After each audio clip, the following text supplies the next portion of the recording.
Estamos de volta com mais um Tecnopolítica e nesse episódio nós vamos tratar de um tema que é crucial para o país, para a defesa de direitos, para o desenvolvimento tecnológico, que é o tema da regulação da inteligência artificial.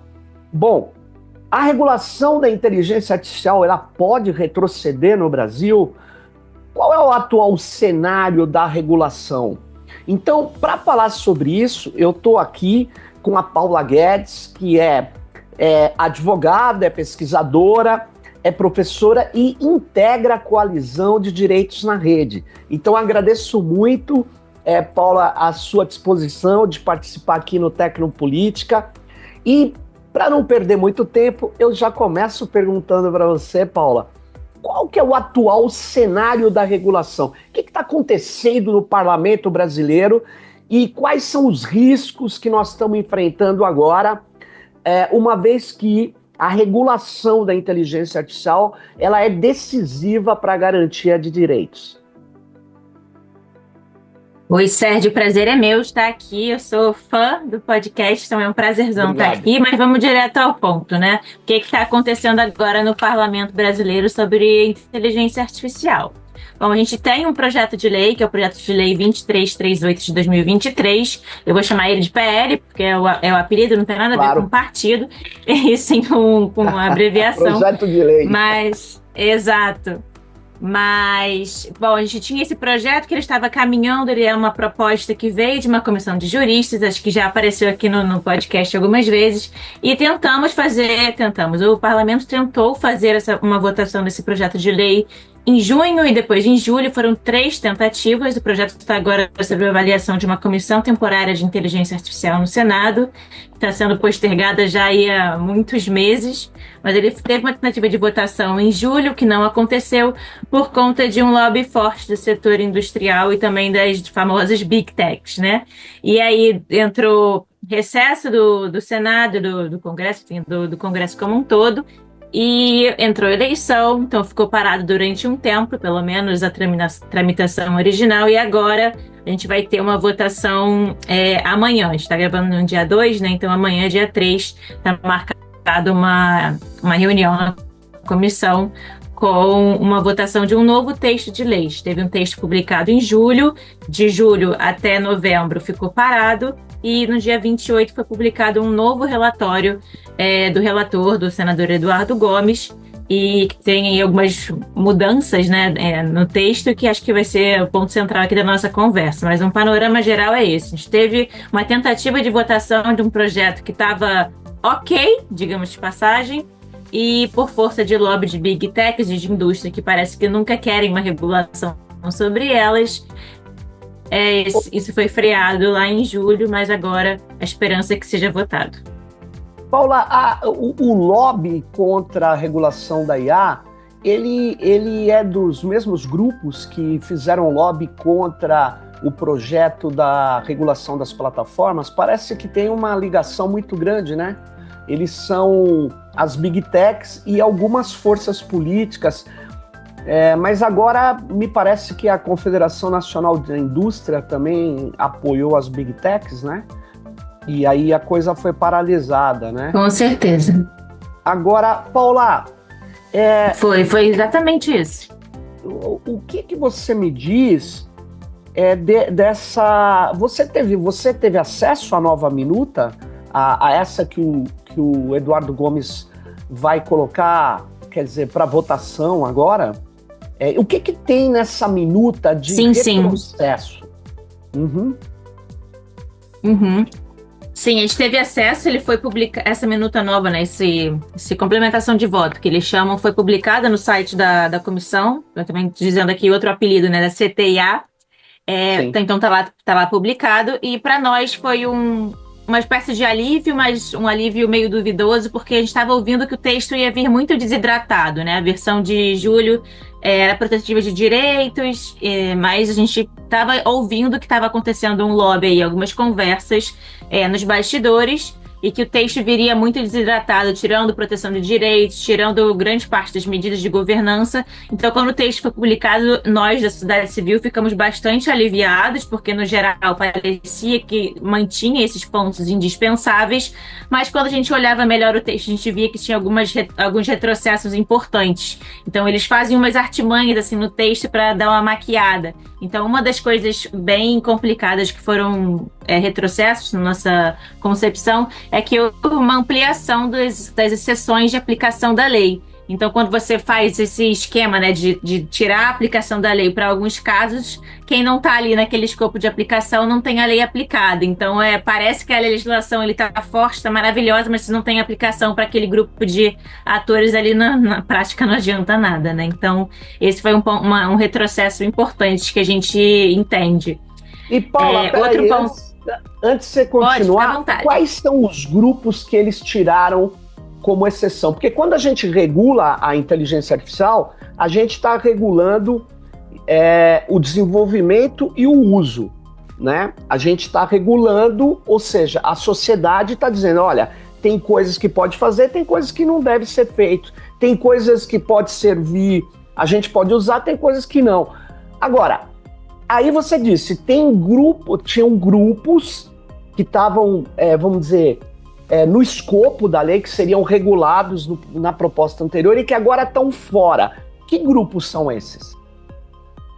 Então, duas mudanças que foram bastante sentidas, isso está tudo no artigo 1º, parágrafo 1º, e uma das principais é que antes eles só tiravam do escopo de aplicação pesquisa, com o intuito de pesquisa de fato, né? E agora a redação mudou um pouco e eles colocam em atividades de investigação, pesquisa, testagem e desenvolvimento de sistemas, antes de serem colocados em circulação, salvo a testagem em condições reais, quando será observada a legislação aplicável. Então, eles colocam também fora esses desenvolvimentos, né? Então, tudo aquilo que é desenvolvido, mesmo em condições reais, não tem aplicação da lei, por mais que eles falem que esteja aplicado à Lei Geral de Proteção de Dados, Código de Defesa do Consumidor e outras legislações. Mas para essa regulação de inteligência artificial, então, a parte de investigação, pesquisa, testagem e desenvolvimento estaria de fora, né? E não só com a finalidade de pesquisa de fato, mas também desenvolvimento de sistemas como um todo, que você tira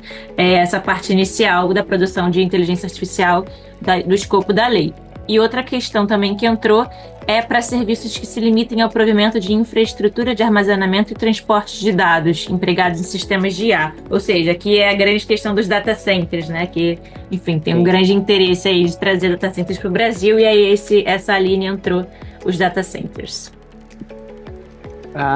E você tem a questão, portanto, que para eu entender, os provedores de nuvem, provavelmente, eles vão, então, poder, dentro da operação da nuvem, que a nuvem é um termo genérico que tem para a gente falar dos dados que estão remotamente armazenados em data centers, né, principalmente. Então, esses data centers, para ver se eu entendi, eles vão ficar de fora da regulação? Sim, a princípio é esse o entendimento, né, de que esses serviços de armazenagem, né, de provimento de infraestrutura de armazenamento estaria fora da regulação. E isso é muito por conta também, não só de lobby, mas acho que eu tenho um interesse grande do governo, né, de atrair data centers para o Brasil. Então, é um ponto complicado. Agora, eu ia falar sobre esse tema, mas no final da nossa conversa, mas como você começou por ele, eu queria te perguntar uma coisa, Paula. Porque, assim, é claro, atrair data centers para o Brasil tem um problema e tem vantagem econômica, é óbvio, inegável, e tem problemas que são problemas ambientais, né?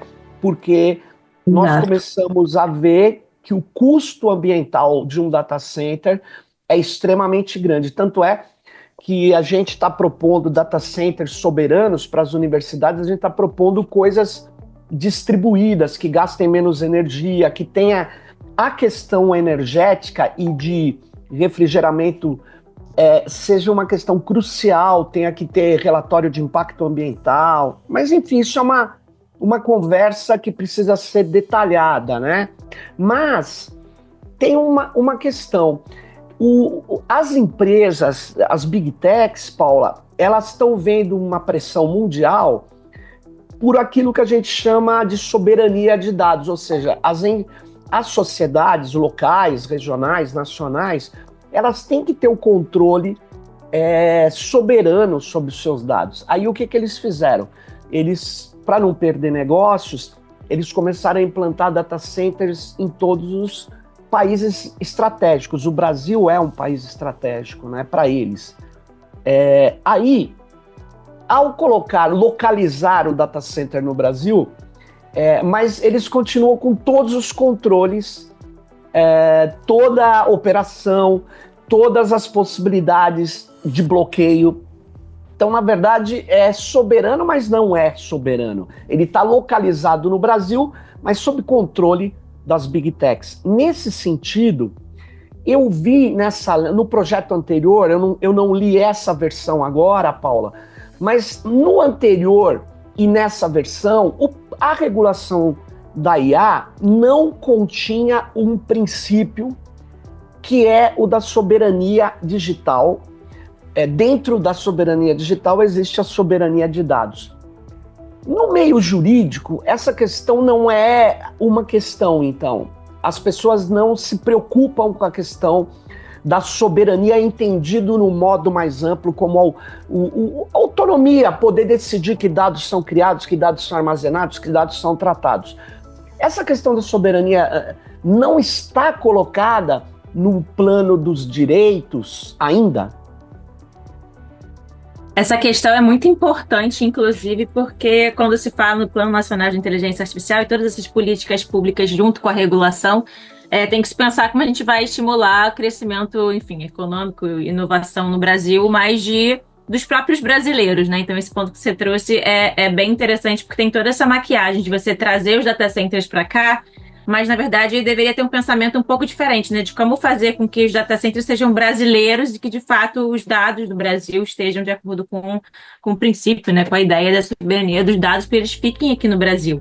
E, a princípio, esse projeto de lei, ele não trata especificamente disso, e acredito que, inclusive, em termos de políticas públicas, a gente pode avançar bastante, por mais que a gente mencione, né, soberania, tem toda a diferença de você só mencionar e você, de fato, concretizar o que está sendo proposto, mas nessa última versão do relatório do projeto de lei, ele não traz especificamente nada em relação à soberania, mas ele fala em data centers sustentáveis. E aí, o que seria data center sustentável, a gente não sabe. E, obviamente, que tem como, né, diminuir todo o gasto energético. A gente sabe que também tem que acabar botando na balança a proteção ao meio ambiente, que é indispensável, ainda mais hoje em dia, ano que vem a gente tem a COP aqui no Brasil, e também priorizar os data centers aqui no Brasil. Então, acho que sopesar isso é muito importante. Mas como está no projeto, por enquanto, não tem essa atenção específica de que os data centers deveriam ser brasileiros e soberanos, enfim. Toda essa questão que você pontuou muito bem. E, Paula, vamos lá, a questão do risco. Era uma questão importante no projeto anterior, né? Que é falar o seguinte, a gente tem que trabalhar os riscos da inteligência artificial, né? As várias abordagens e modelos de inteligência artificial têm riscos diferenciados. E, por isso, o projeto nomeava riscos e tal. Como é que está isso agora?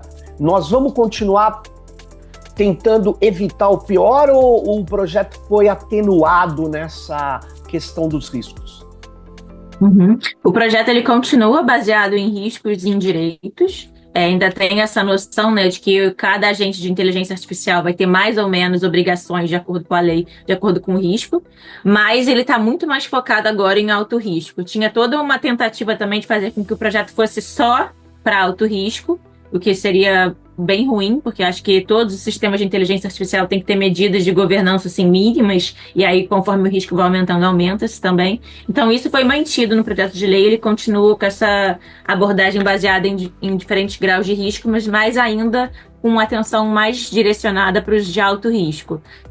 Só que agora tem algumas questões algumas artimanhas jurídicas que a gente fala, né, que foi colocado, já no texto de julho já tinha algumas coisas ruins. Então, por exemplo, tem um artigo que fala dos riscos excessivos, que seriam os casos proibidos, e eles usam a expressão, em um dos incisos, né, em uma das partes desse artigo, eles usam a expressão com o propósito de. E você sabe muito bem que com o propósito de, os agentes de inteligência artificial, eles podem simplesmente falar que não tiveram propósito de desenvolver ou implantar um sistema com aquele propósito. Exatamente, é uma artimanha, um mecanismo até de interpretação e de defesa jurídica que eles podem utilizar eventualmente com a aprovação dessa lei, né? De falar, não, a gente não está proibido porque a gente não teve o propósito de fazer isso, né? Então, isso é ainda um ponto que a gente bate bastante de muita crítica. Eles tiraram, dentro desse o propósito de uma parte importante que falava sobre produção de conteúdo com pornografia infantil. Então, isso agora está proibido sem propósito. Mas ainda tem alguns pontos que podem ser melhorados dentro disso, né? Mas mesmo assim, tinha um mecanismo central do projeto de lei que era a avaliação preliminar. Então, era a avaliação de todos os agentes de IA, tinham que fazer essa avaliação para determinar o grau de risco e aí saber quais eram as obrigações que eles deveriam cumprir. Isso antes era uma obrigação legal e agora caiu para uma boa prática, o que fica um pouco contraditório de como que uma lei baseada em riscos vai funcionar com uma boa prática de você avaliar os riscos no início, né? Então, como que o agente vai saber qual o grau de risco que ele está enquadrado se ele não vai se avaliar? Nossa. Ah, peraí, deixa eu ver. Quer dizer que tirou a avaliação de risco? Não, tirou a avaliação preliminar, que era uma avaliação prévia à análise do risco, para você saber ali em qual grau de risco do projeto de lei você ia se enquadrar. Se você for de alto risco, você tem que fazer uma avaliação de impacto algorítmico. E aí, nessa avaliação, você se avalia mais intensamente os riscos do sistema em si. Mas essa avaliação prévia está com boa prática. Mas, Paula, eu não entendo. Quem é que faz essa avaliação prévia? É o próprio agente. É uma autorregulação, né? Ele se avalia. Ah, mas aí eu posso definir que o meu sistema não tem risco.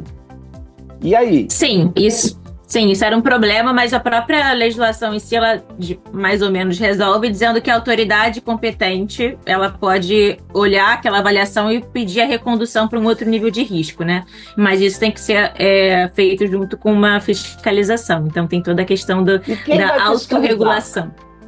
Quem fiscaliza? Essa é a pergunta de $1 milhão, né? Por enquanto, o projeto ele cria um sistema nacional de regulação e governança de inteligência artificial, que tem uma autoridade coordenadora, que por enquanto é a ANPD, mas isso não é certo ainda, porque teoricamente não pode vir via Congresso, né, definindo essa autoridade a princípio, mas como não tem a criação de uma nova autoridade, tem toda a discussão se pode ou não, né? Mas a princípio é a ANPD, e ela vai atuar como coordenadora de um sistema mais amplo com autoridades setoriais. Então, uma construção de um novo. A NPD, Paula, ela está liberando coisas, ou não vendo coisas, na minha opinião, que violam a Lei Geral de Proteção de Dados. Agora, imagine, ela não tem... Eu ouvi dizer, eu não sei se é verdade, eu não quero dar informação aqui, então eu não vou falar um número. Mas o número de fiscais ou de agentes da agência é um número irrisório, chega a ser cômico, muito pouco. Eles nem entram em ação, não tem uma estrutura para proteção de dados, e se eles acumulam inteligência artificial, que tudo bem, mas o que vai acontecer, né? Porque são ações das empresas que precisam de um olhar especializado, né? Não é qualquer um que vai ler, por exemplo, um relatório de impacto e vai conseguir saber se ele é procedente ou não. Você não acha isso um problema grave, né, dessa legislação? Porque ela pode ser, ela pode trazer avanços, mas ser, na verdade, uma letra morta. Imagine você tentando fiscalizar o Google, porque se o Google está atuando no Brasil, ele vai estar com inteligência artificial, ele vai estar ou não subordinado à nossa lei. O que você acha?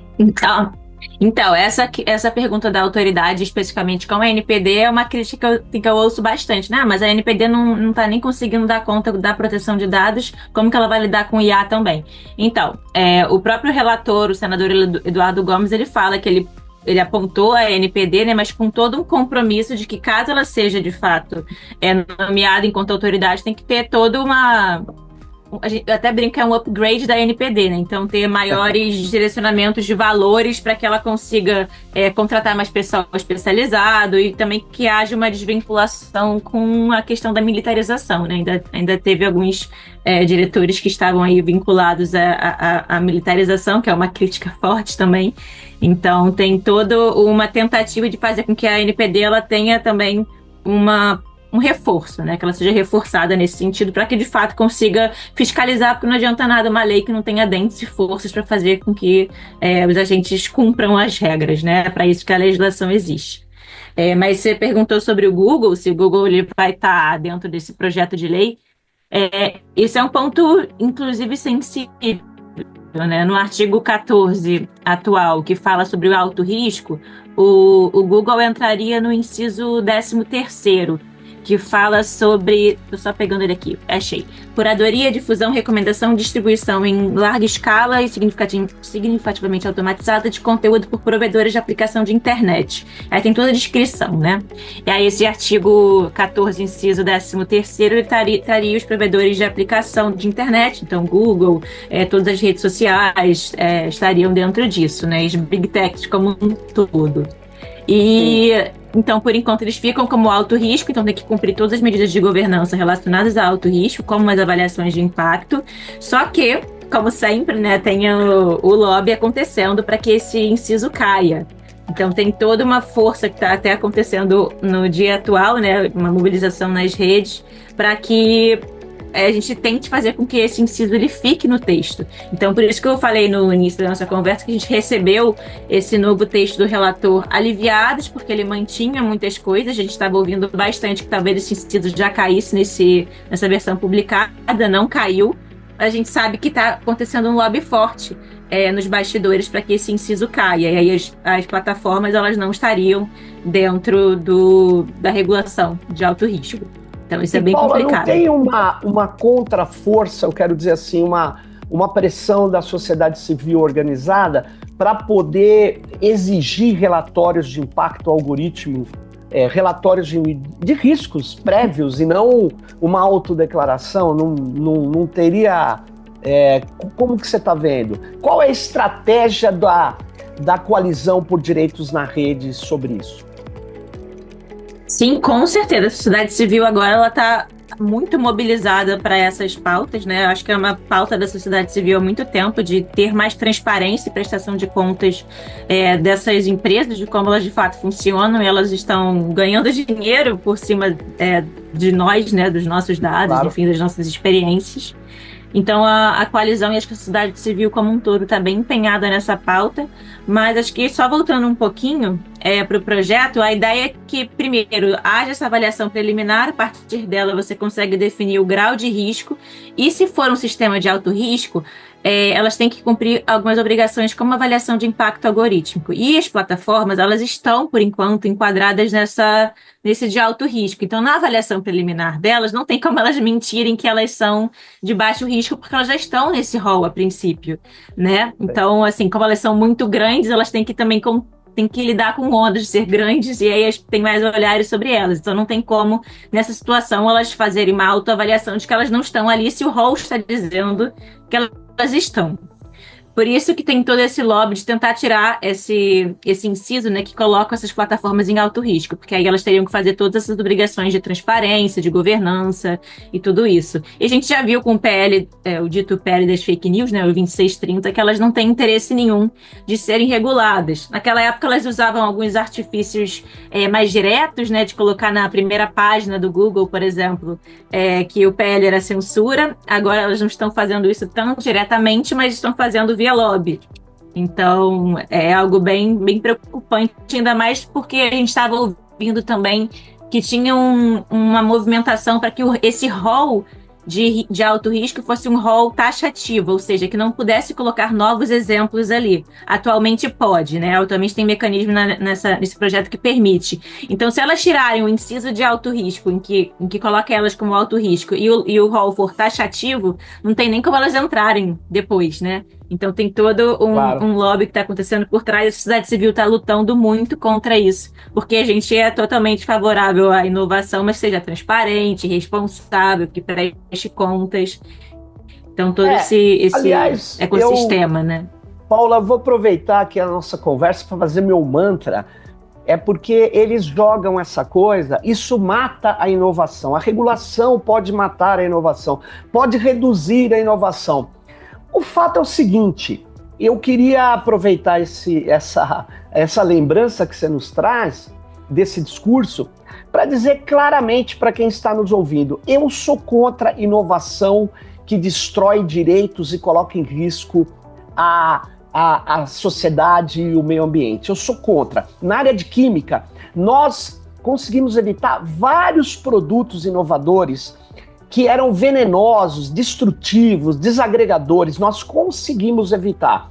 Na área de biologia, de produtos também biotécnicos, a gente também conseguiu evitar. Por que na área de inteligência artificial, essas big techs podem vir com inovações que são claramente nefastas, tóxicas, destrutivas de elementos positivos da sociedade? São perigosas, inclusive, para crianças, adolescentes, para as pessoas em geral. Então, quando vem esse discurso promovido por agências de marketing, eu deixo claramente a minha posição. Sou contra inovação que destrói direitos fundamentais da nossa sociedade. Então, isso não me intimida. Agora, eles fazem isso para intimidar as pessoas, principalmente os deputados que não param para pensar que a gente já teve uma época, Paulo, que a gente usava chumbo na gasolina. E durante uma guerra tecnocientífica, com o mundo envenenado de chumbo, a gente conseguiu tirar o chumbo da gasolina. Era uma inovação para manter o produto com mais eficácia, com mais eficiência. Mas é uma inovação que destrói o planeta, que envenena o planeta. Então nós somos contra. E foi tirado. Então, um deputado, uma deputada, uma senadora, um senador, um ativista não precisa ter medo desse discurso. Vai bloquear a inovação. Tem inovação que outra coisa, a inovação precisa ser bloqueada quando ela é contra a democracia, a sociedade, as pessoas, etc. E tem outro detalhe. Inovação é um termo técnico, tem até um manual de Oslo da OCDE. Inovação é pegar uma técnica, uma tecnologia ou a ciência e voltá-la a um produto mercantil para o mercado, ou um serviço. Então, na verdade, a ciência não está sendo bloqueada por esse tipo de projeto, isso precisa ficar claro. Essa regulação que a gente está fazendo, ela não quebra a inventividade, que para o senso comum, criatividade e inventividade é sinônimo de inovação, e não é. A universidade, se ela tiver recurso, aproveito para falar, nossa universidade está sem recurso, a gente pode fazer várias coisas inventivas. Então, Paula, aproveitei o gancho para fazer essa discussão. Não, isso é muito importante. É importante demais, inclusive é algo que a sociedade civil também pegou para ela, para dizer que inovação e regulação não são opostas. A gente quer realmente uma inovação responsável, protetiva de direitos. Não adianta nada você inovar para depois destruir direitos fundamentais. Você tem que correr atrás de problemas sociais que a tecnologia criou, né? E vem cá, Paula, a questão da participação da sociedade no controle e no desenvolvimento. Eu, por exemplo, tive, Paula, recentemente... numa audiência do Conselho Nacional de Justiça para discutir a regulação da IA, na verdade uma minuta da IA no Poder Judiciário. Então eu fui, a pedido da Federação Nacional de Trabalhadores nos Judiciários Estaduais, a FENAJUDE, eu fui levar vamos dizer assim, a visão dos trabalhadores, né? E eu achei bem legal eles ouvirem formalmente a visão dos trabalhadores. Por quê? Porque em vários lugares do mundo, a gente precisa da participação de quem vai operar, de quem vai tratar vai sofrer também as consequências de uma atividade de IA ou de um sistema algorítmico automatizado. Então, como que fica essa participação da sociedade e dos trabalhadores? Tem espaço para isso na regulação? Ótima pergunta. Inclusive, eu vi essa participação lá no CNJ, também estava, então foi ótimo que a gente se complementou. Mas, então, o projeto de julho, ele trazia mais participação popular. Esse projeto de agora, ele traz, mas tem alguns pontos críticos. Então, por exemplo, naquela avaliação de impacto algoritmo para os sistemas de alto risco, no projeto de julho, tinha a previsão de que tinha que ter participação pública como regra. E, em casos de exceção, as autoridades podiam eventualmente excepcionalizar. Agora, o artigo 25, parágrafo 8º, ele define que caberá à autoridade competente definir as hipóteses em que haverá participação pública e quando ela será simplificada. E também tem a previsão de participação pública no sistema, né, regulatório, esse novo que eu falei, de governança e regulação de inteligência artificial, mas agora eles não prevêem tão expressamente a participação popular como estava na versão de julho. Então, eu acredito que esse texto de agora, né, esse último, ele poderia ser melhorado para incluir a participação da sociedade, e aí incluindo também os trabalhadores, por óbvio, porque é para a gente saber como de fato essa inovação ela vai estar sendo sentida pelas pessoas que vão ter os próprios impactos, tem que ouvir a população. E nada melhor do que você garantir com que os agentes eles prestem contas para a sociedade. E que não só os agentes, mas também as próprias agências reguladoras, né, os reguladores. Então, participação pública junto desses mecanismos de governança, mas também nos próprios reguladores é sempre importante. E esse projeto ele prevê, mas é muito tímido. Poderia ser melhorado, Entendi. né? Da versão de julho para cá piorou. Agora, Paula, e a questão do que notoriamente a gente sabe que quando a gente fala em inteligência artificial, nós estamos falando da inteligência artificial realmente existente, são sistemas algorítmicos em geral que utilizam dados para poder fazer suas ações, para poder fazer predições, etc., né? Portanto, ele é baseado em dados, em base de dados. E nós já estamos, assim, bem experimentados que esses sistemas eles trazem o racismo, trazem a misoginia, trazem preconceitos do passado. Como que isso está sendo tratado nesse projeto? A gente está, na real, no Brasil, a questão do racismo tem que aparecer claramente, porque não é qualquer coisa. Nós somos um país que há um pouco mais de 120 anos tinha escravidão. Então não dá para aceitar que a gente faça de conta que nós somos um país que nunca teve escravidão no seu sistema social produtivo. E aí, como que está isso no projeto? Não, perfeito. É sempre bom lembrar que o Brasil tem um histórico de racismo e outras formas de discriminação também, de forma estrutural. Então, isso deveria estar incluído no projeto e, de fato, está. Então, esse projeto ele tem uma preocupação especial com o combate à discriminação e a proteção de grupos vulneráveis. Isso fica claro já nas definições que são estabelecidas, então traz uma definição de não discriminação, inclusive de combate à discriminação indireta, o que é algo bom, né? Esse conceito ele veio da Convenção Interamericana de Direitos Humanos, isso está no projeto.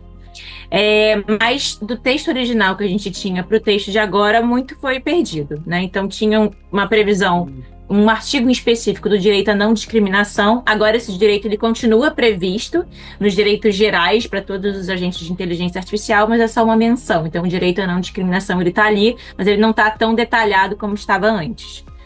E também agora eles sempre com aquelas artimanhas de tentar diminuir a aplicação da lei, então ainda tem a definição de que os agentes de inteligência artificial de alto risco eles têm que fazer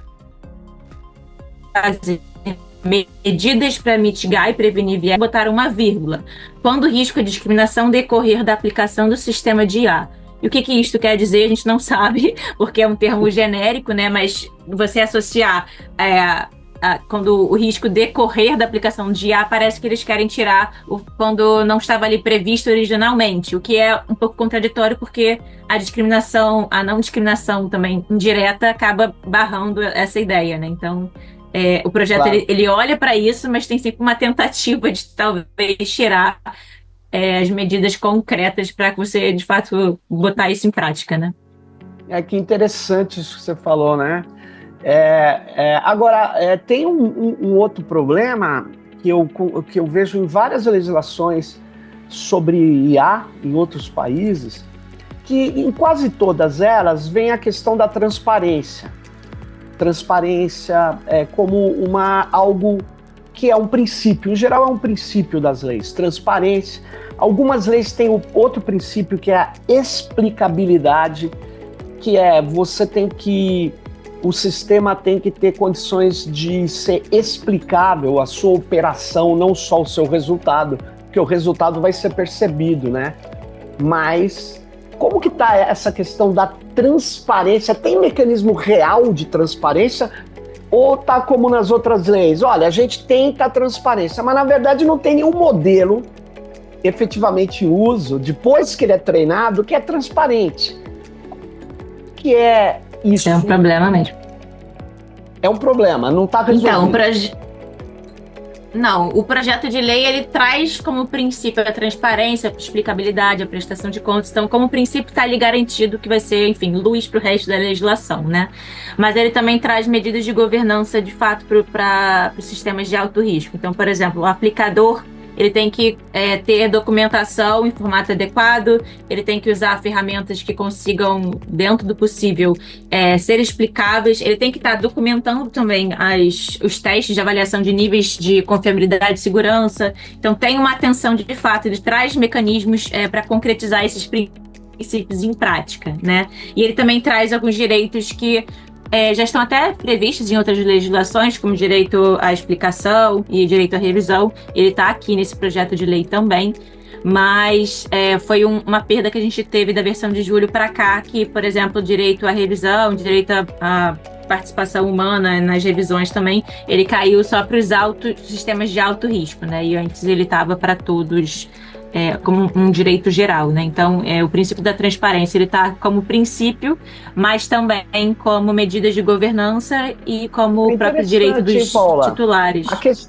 A questão da revisão e responsabilidade humana para sistemas de alto risco está garantido. A princípio está garantido, mas teve essa perda, pode cair. Né, de que Não, e tem sempre o risco de cair de fato, né? Então, ainda tem o rol de direitos, o capítulo 2 ele traz isso, mas, por exemplo, o direito à revisão, ele caiu para só alto risco, para os sistemas de alto risco eles teriam que garantir isso, mas ainda se mantém o direito à proteção de dados, o direito à transparência e o direito à não discriminação como direitos gerais. Deixa eu te aproveitar, Paula, que você é como se diz, uma operadora do direito. É uma pessoa que tem formação em direito, então é importante, eu vou aproveitar também assim, nossa conversa para te perguntar uma coisa. Eu vou mudar um pouquinho de assunto, a gente já volta. Naquela minuta que eu tive acesso da regulação, das regras de uso e de desenvolvimento de IA generativa no Poder Judiciário, que o CNJ fez as audiências e tal, está ouvindo as pessoas para poder formular esse regulamento interno, né, do judiciário. Me chamou muito a atenção uma passagem, eu não vou lembrar de cabeça o número do artigo, mas tinha uma hora lá, Paula, que dizia assim,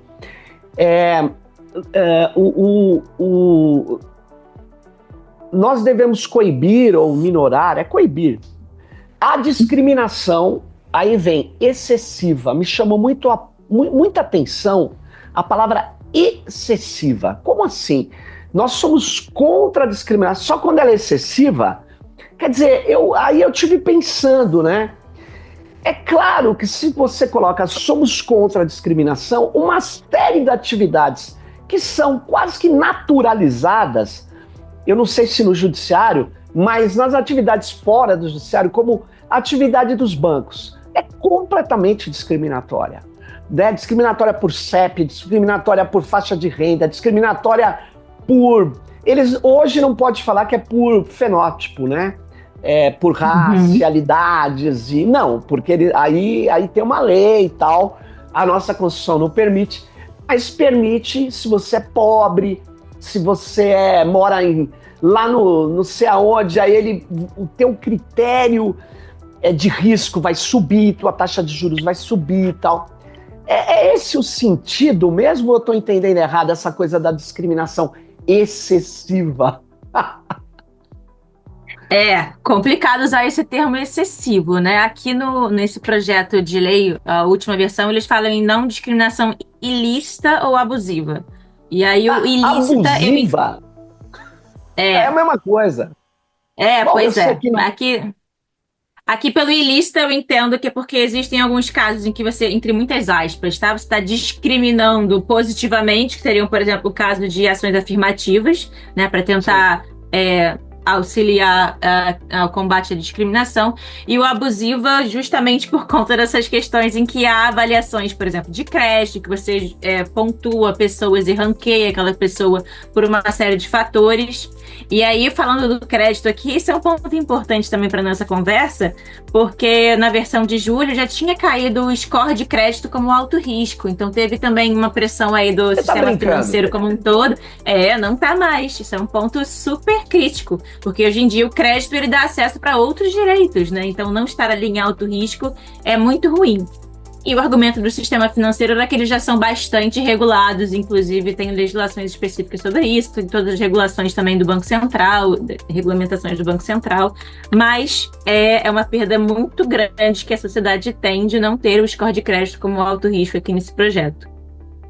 Cara, cada dia que passa eu falo, um dia eu ainda vou ser banqueiro, porque os caras mandam no país.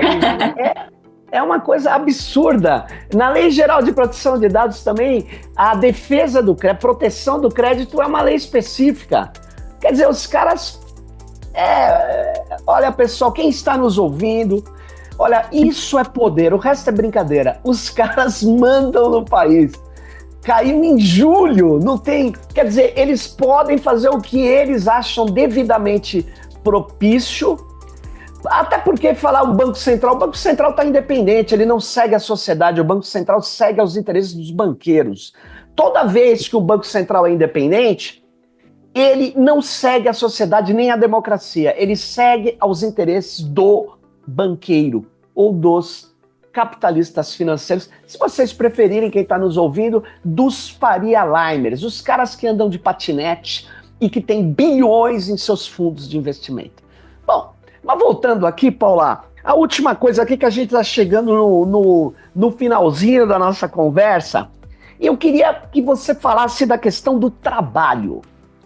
O trabalho é uma das questões mais derradeiras e cruciais das implementações dos sistemas de inteligência maquínica ou inteligência artificial, que é um nome fantasia, todo mundo sabe, mas ele aumenta enormemente a produtividade, ele desloca postos de trabalho, ele interfere nos ambientes produtivos, né? E aí, como que a questão do trabalho está presente na regulação, Paula?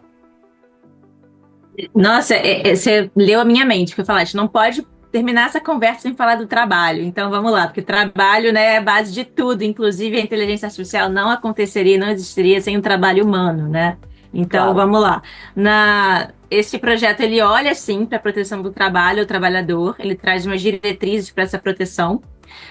No projeto de julho, novamente, a gente tinha uma proteção muito maior, porque ele trazia, se eu não me engano, eram 8 incisos dentro de um artigo que falava que a administração pública, setor privado e todos deveriam ter alguns objetivos de proteção ao trabalho, e nessa última versão caíram algumas coisas. Então, continua com a ideia de ter que mitigar os impactos negativos aos trabalhadores, especial riscos de deslocamento de emprego, oportunidade de carreira, potencializar os impactos positivos, valorizar instrumentos de negociação e convenções coletivas, fomentar o desenvolvimento de programas de treinamento, mas caíram aqui alguns incisos bem importantes, por exemplo, como a coibição de demissão em massa, a substituição extensiva da força de trabalho, e também caiu, olha só aqui, a garantia e supervisão humana em decisões automatizadas que instituem punições disciplinares de dispensa.